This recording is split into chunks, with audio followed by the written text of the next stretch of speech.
كمثل الذي استوقد نارا فلما أضاءت ما حوله ذهب الله بنورهم وتركهم في ظلمات لا يبصرون صم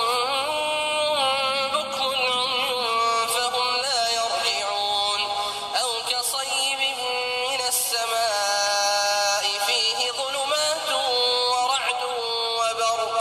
يجعلون أصابعهم في آذانهم من الصواعق حذر الموت والله محيط بالكافرين يكاد البرق يخطف أبصارهم كلما أضاء لهم مشوا فيه وإذا أظلم عليهم قاموا ولو شاء الله لذهب بسمعهم وأبصارهم إن الله على كل شيء قدير يا أيها الناس اعبدوا ربكم الذي خلقكم والذين من قبلكم لعلكم تتقون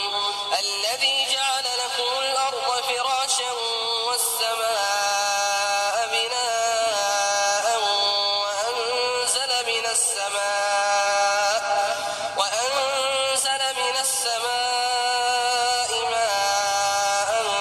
فأخرج به من الثمرات رزقا لكم فلا تجعلوا لله أندادا وأنتم تعلمون وإن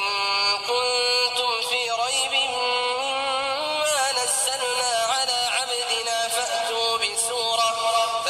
بسورة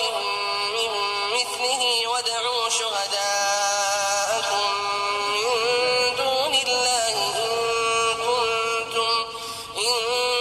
كنتم صادقين فإن لم تفعلوا ولن تفعلوا فاتقوا النار التي وقودها الناس والحجارة أعدت للكافرين وبشر الذين آمنوا وعملوا الصالحات أن لهم جنات تجري من تحتها الأنهار كلما رزقوا منها من ثمرة رزقا قالوا هذا الذي رزقنا من قبل وأتوا به متشابها ولهم فيها أزواج مطهرة وهم فيها خالدون إن الله لا يستحيي أن يضرب مثلا ما بعوضة فما فوقها فأما الذين آمنوا فيعلمون أنه الحق من ربهم